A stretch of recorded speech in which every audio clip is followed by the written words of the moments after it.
All right, so we just finished our first circuit from today's Metcon. Right now, let's go through our second circuit. And before we get to it, let's just go through the 5 different exercises that we're going to work through while we go through our circuit number 2. Same as with the first circuit, right now I just want to bring you through the 3 different options. So that column 1, beginner, that column 2, middle, and that column 3, advanced. And then from there, we'll choose your column and we'll get to work. So first exercise is going to be our glute bridge. We have our 3 options. So beginner number 1, one leg glute bridge. So we got hip to knee, knee to heel, both hands push into that top knee, push the down heel to the floor, squeeze your butt to the ceiling, hold at the top, feel that down leg butt muscle working. We'll go first set, all one side, second set, all the other. Third set, we're going to switch at halfway if you choose to do a third round. Option number 2, the middle, we're going to do a 2-leg hip thrust where I'm going to use the bench here. You can use whatever you have at home. Shoulders on the bench, arms out to each side for support, butts pushing down, eyes follow the hips. Look straight forward, heels push through the floor, squeeze your butt to the ceiling. Same deal, we want to hold, feel the butt muscles working at the top. Third option, one leg hip thrust, so we're to that 90-degree position with that top leg. Same deal, eyes follow the hips, push through the down heel, squeeze your butt up to the ceiling, feel that down leg butt muscle working. Second exercise, regardless of what column you're working in, we're going to go through inchworms. So there'll just be some ways within the inchworm to make it more challenging. Hands in front of toes. If you got to bend the knees to get there, you will. You're going to walk out into a push-up position, squeeze your butt and abs, and inch your toes in towards your hands as much as you can with straight knee. If you want to make it harder, we walk the hands up higher to challenge the abs a little bit more. I'm just going to work within your space constraints as we're going through this. Our third exercise, we're going to do a lateral lunge variation. Column 1's a lateral split squat. We have a dumbbell or kettlebell. We can goblet hold with this, so underneath it, close to your body. I'm getting wider than shoulder width. I'll choose a side to shift to. So I'm going to go right side, so I'm going to push my butt back, lead knee bent, trail knee straight. I'm pushing through that lead heel, feeling the lead leg butt muscle work and getting a stretch on the inside of my trail leg. All one side for the first set, all the other for the second. Split it at halfway if you choose a third.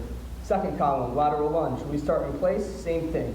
Plant, butt back, feel a stretch inside of that trail leg, feel lead leg butt muscle working. Third option, I'm going to set this to the side. So in our advanced column, we can do an explosive step up, foot in the box, hip to knee, knee to heel. If left knee's up, left arm is back. Push through that foot, explode to the ceiling, think head to the ceiling, back hand to the ceiling. Nice and controlled landing, so we're controlling that knee, not letting it go in. Our fourth exercise will be a side plank option. I'm going to grab us a band back here. We may be on the screen, but I'll jump right back in. So we have 3 options here. Beginner, a kneeling side plank. So we'll get set up, so elbows under the shoulder, pull the knees up. So we're hip to knee, knee to heel. Top hand starts in the floor, lift the hips up. Top hand comes to the hip, hold, feel the abs working. First set one side, second set the other side. Third set, if you choose to, switch it halfway. Option 2, so the middle column, a regular full length front plank, so arms are straight.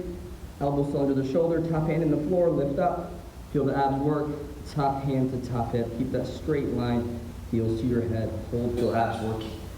Third, if you have a band in our advanced column, it's a side plank row. So what I'm going to do is I'm going to tie the band.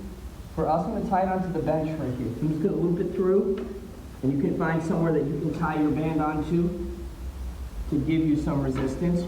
You get set up in your regular side plank, get some tension in your band. Everything stays still except for that top arm row. You have some space between your elbow and your side. Okay. Our last one here is going to be our reverse crunch option. So we're also training the abs. Reverse crunch will be our beginner option. So we'll grab onto a stationary object. If you want to make it harder to begin with, you can grab onto a kettlebell or dumbbell, because this object we're grabbing onto is just a counterbalance for us. Knees above the hips. You're going to push the knees to the ceiling into your elbows, and then control it back down. So here's option 1. Option 2 is reverse crunch to a dead bug. So we're up the same way, down, and then push out dead bug, feel the abs working. Option 3, so advanced option will be a reverse crunch and hip extension. So we're up with a 2-leg lower to challenge the abs a little bit more.